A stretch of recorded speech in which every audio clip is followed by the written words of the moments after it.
guys, welcome to my channel. My name is ReadingBear and I hope you are ready for some more stories. And today, we'll take a look at some new entitled people content. If you enjoyed my content, please don't forget to subscribe to my channel and post some bear emojis in the comment. And now, let's dive right into the stories. The first story is titled, Karen wants to sue me for removing a tree from my own property and reports me to HOA. Summary. In this story, Op removes a large tree from his front yard in order to prevent any damage it might cause from its unmanageable roots. His next-door neighbor, Karen, is upset about this because she will no longer get to enjoy the shade of the tree. Karen threatens to sue and even wants to call the HOA to complain. However, the HOA sides with Op that he did the right thing by removing the tree. As a customer service representative, I have dealt with all sorts of entitled peoples. I have also dealt with a lot of Karens. While this is no fun, it is a part of the job, and sometimes it makes coming home that much sweeter at the end of a rough day. Except, I never thought I would have to be dealing with a Karen at my own home. So, I live in a pretty nice neighborhood that is of course an HOA. Not the biggest fans of HOAs of any kind, and although my HOA has never really given crap for stupid stuff, except that one time they fined me because the paint was chipping off my fence, it is an important part of this story. I was actually surprised when the HOA agreed with me on this one. Our next door neighbor, we will call her Karen, haha, has actually always been lovely with us. Her and my wife frequently chatted when they spotted each other outside. Karen often complimented the large oak tree that was in our driveway. This was one out of 7 oak trees we had on our property, and this particular oak tree was the biggest, and the top of it even fanned out into her front yard a little bit. I am sure they enjoyed the shade it brought their front yard, 'cause we really enjoyed the shade it brought to our house as well. However, about a year ago we had to make the tough decision to remove the tree from our property. After a pretty bad hurricane season, a tree branch fell off and cracked my wife's windshield. In another incident, the weather was extremely windy one day, and a tree branch was slammed up against my son's bedroom window. Although it did not do any damage, I decided that we were not going to wait until it does. Before removing it, we also tried to see if there were any other options. The tree roots themselves were pretty bulky, and it was starting to grow under our driveway, tearing the corner of it up a little. Besides being a trip hazard, I knew it would only continue to grow. We had called out a team of specialists to see if there was any way we could deal with the big, bulky, growing roots. Unfortunately, there was not, and with the way the tree roots were growing, they would travel towards my neighbor's driveway. The last thing I wanted to do was pay for damage on their property as well. So, we decided to remove the tree completely. It really was a beautiful tree, but it was just not worth any of the safety hazards it could have, and already, brought. Plus, we had 6 more in our backyard that we could enjoy. It cost an arm and leg to remove it, but I knew if we let it grow, we would be paying even more in damage. I should mention that when we removed it, Karen and her husband were away on vacation. Their 19-year-old daughter was still home. We did not tell them that we were removing it or anything because, well, why would we? Plus, we were not that close, so it did not make sense to call them up and be like, hey, we are removing a tree from our yard. However, the daughter must have had other plans and told her parents that we were removing the tree, because several days later, Karen called us. She was actually complaining about us removing our tree. She was thing, and complaining that we could not do this, and that we needed a city permit to remove the tree. I told her that no, we did not. It is not like we were building a carport or something. We were removing a tree from our yard. She then proceeds to tell us that our yard is an eyesore now and she should not have to live next to someone who does not maintain their yard. Karens, if you are mad about something, please just be upfront. I knew the reason this Karen was so upset was because she would be losing a great amount of shade in her driveway and part of her porch that our tree provided. While sure it must have sucked that she lost a benefit from us having the tree, the keyword here is us. It was our tree, and on our property, so she had no right to sit there and complain about it. She could have bought and planted her own tree? Heck, she even could have got a nice patio umbrella. Anyways, Karen and her husband returned home a few days later. Karen had no shame, coming up and knocking on my door. I did not understand why she was still complaining. Did she think it would bring the tree back? Or that we would plant a new one just because she was upset about it? She had told us that she was going to get the HOA involved or sue us. I was quite tired of dealing with her by now, so I looked her straight in the eye, and told her not to bother because I would call them myself. The next day, a few board members of the HOA came out to my house to see what was fully going on. I explained to them the situation and showed them all of the paperwork and how we had licensed experts come out and assess the tree roots. I showed them the damaged part of the driveway from the tree roots, just to prove my case.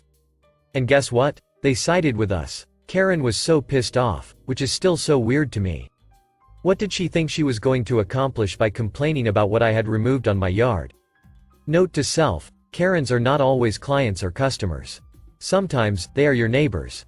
The next story is titled, Neighbor Uses Our Trash Can, Then Gets Mad It Gets Knocked Over. TL.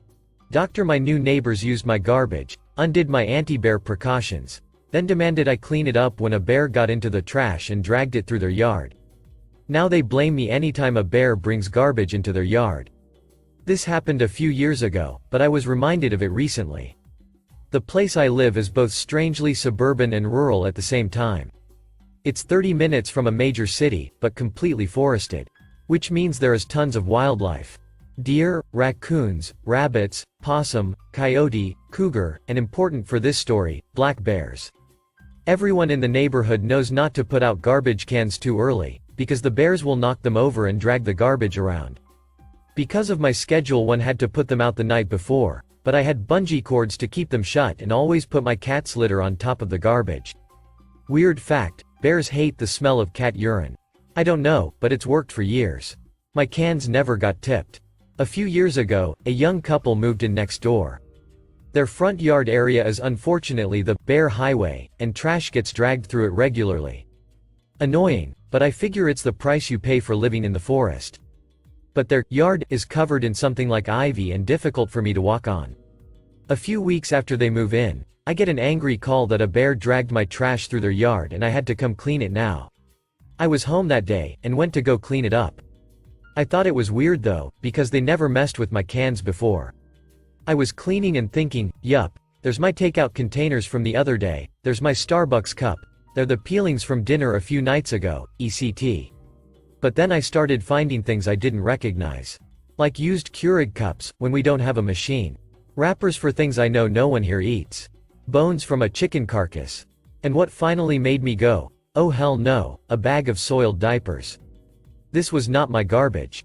And the new neighbors just had a new baby. Whose garbage do you think it was? Then another neighbor told me what she saw while I was cleaning. We are surrounded by nosy, gossipy neighbors. You can't see them, but that doesn't mean they aren't watching. Creepy, but sometimes works to my advantage. Apparently, the new neighbors hadn't gotten their garbage service activated yet. So they waited until we put ours out, then stuffed their trash in. They did not bother to re-strap the cans shut. So instead of smelling like kitty litter, our trash now smelled like chicken and baby shit. Which the bears appeared to love and spilled our trash, then dragged it into the new neighbor's yard. Which they demanded I clean up. I was pissed but cleaned up what trash could have come from my household. I left the bag of dirty diapers. My schedule has changed, so now I can put my cans out right before the garbage men come. Or I just skip the week. Funniest part to me was the bears dragged a bunch of trash into the neighbor's yard one week and they called to yell at me that my trash was in their yard. I had just gotten a COVID booster and was feeling awful, but felt a touch better hanging up then texting them a picture showing all my trash cans partly full and still sitting in the secure fenced area they live in most of the week. It had just snowed too, so it was clear the cans hadn't been disturbed, except for the snow I dumped off the top to open them. Edit 2. Because I forgot to include it.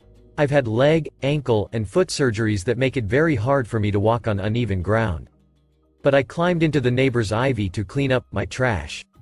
The next story is titled, Railroad MC. The following I posted as a reply in a thread about railroad workers not being able to strike. Not very familiar with this subreddit, but hopefully you all enjoy. For reference, I am a U.S. Federal Railroad Administration certified conductor, engineer who used to work for a major railroad, Union X, ending my career in 2018.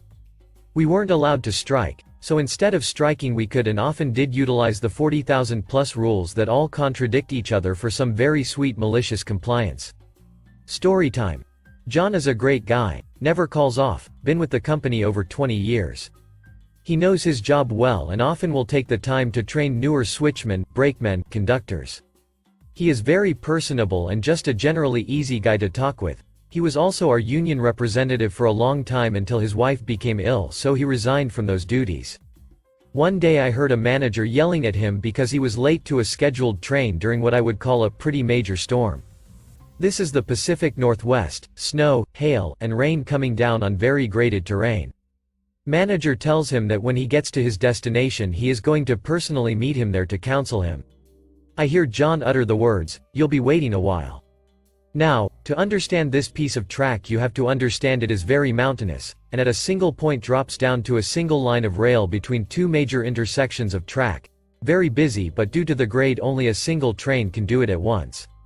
This area is also very difficult to do maintenance on in good weather since it requires essentially off-roading mountain roads, with steep cliffs and areas that aren't otherwise easily manageable. Nevertheless, during this icy storm, John hops in his scheduled train takes off. My engineer walks in from outside, and had spoken with John beforehand. They were good friends, like Sunday barbecue with each other's families on the regular. Friends.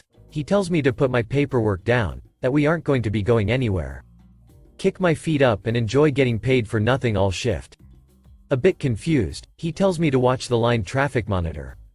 Sure enough, John knew this choke point, set his train on it, blocking all transfers from most of the West Coast, at least the northern portion of the US, Portland, Seattle, and Canada, and stated that due to worsening weather, visibility, and safety that he would not move the train until it was safe to do so. Hit his 12 on duty, then waited another 4 for a ride. I was sent home after 2 hours of waiting, but could monitor from a phone app and my laptop. I calculated his pay for all this, and the deadhead he had back to our station, and it was close to a $1,000 day for him. None of us complained. We get paid regardless of the train status, and he was in fact following the company and the FRA's rules, which are very strict about safety. Edited to add. John passed away last year due to cancer, but that stretch of track is now referred to as John's Pass. His name obviously changed for story. The next story is titled, "My boss asked me recruit unqualified people for a healthcare job. I used to work at a home health facility that did some pretty terrible things, but that's another story. I was hired as a caregiver, but my role was more of a combined performing the tasks of a caregiver and administrative tasks such as payroll, filing documents, contacting people of importance for our clients and facility, etc., all for minimum wage I might add. But this was my first job, so I wanted to do the most so I could use them as a reference in the future. My boss is not very tech savvy and doesn't really understand the most efficient way to go about things. For example, she had us clock in and out using an Excel sheet rather than using a payroll system because it was too complicated to set up. Nonetheless, one of the tasks she gave me was to send out requests for work to people applying on a certain job website.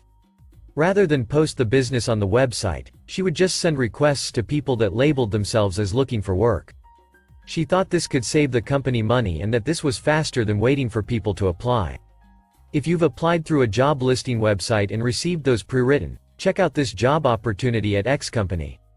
We were basically doing that. I thought that it would be more beneficial to sort the potential recruits in certain categories by using the site's keyword finder to look for applicants with terms like caregiver or behavioral health to yield a better pool of candidates. Doing this method of mindlessly sending out emails, I would pump out around 400 to 500 emails to qualified candidates, and we'd receive maybe 5 to 6 interested applicants, and of those applicants no one was interested in the job because of the abysmal amount of work that we had to put in. My boss was not happy and asked me to show her how I'd been doing this process.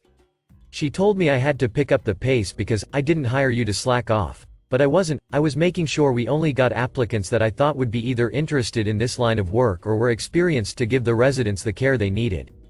She wanted more applicants. Fine. I turned off the filter and started sending out requests to all available people. Had a degree in engineering? Here's a request. Past work experience as a line chef in a 5-star restaurant? Here's a request. I sent out over 2,000 of those pre-written emails in a day, and before anyone asks, the site had this function that allowed us to put in a pre-written job description as well as my boss's contact information, so all I had to do was hit send. My boss came back near the end of my shift and asked how many emails I was able to send out. I told her, a little over 2,000. She smiled and said, "Do you see what you can do when you put your mind to things?" I rolled my eyes and clocked out. The next day my boss looked drained. Remember when I said her contact information was on those pre-written job descriptions? It turns out she had been receiving notifications non-stop either through email when people reject or accept the job request or when people call her to inquire about the job. She told me, "Why do I keep getting calls from people who have no experience in healthcare about this job? I just got a call from a security guard asking if the position was still available." Keep in mind she can't just put her phone on Do Not Disturb because she's literally running a home health facility, so a call from a doctor or pharmacist regarding a change in patient care cannot be ignored. I guess she didn't get a lot of sleep that night, but that's not my problem, so I continued to send more requests that day. By the end of the day I had to apply a filter that screened candidates who had not been active on the site for over a month just to get some new names to send to. I left shortly after this and I still have that pre-written email that was sent to me before I started working there. I hope they are still as short-staffed as ever. The last story is titled, "Wanna block a seat for disabled people?" Okay. Some years ago, I was attending a seated concert. We came early, so we could get some seats not too far in the back. A few minutes before the start of the show, a wild Karen and her daughter shows up. What they do is, they put their bags on some empty seats as much in the front as possible and then go to the seats in the very front that were kept free for disabled people. So, their plan was, to still have good seats in case someone chases them away. What we did, we put their bags on the ground and invited people who were still looking for seats to sit in their spots, and then told the staff what they were doing. End of story? A very unhappy Karen and her daughter, that had to sit at the very back. Thank you for listening.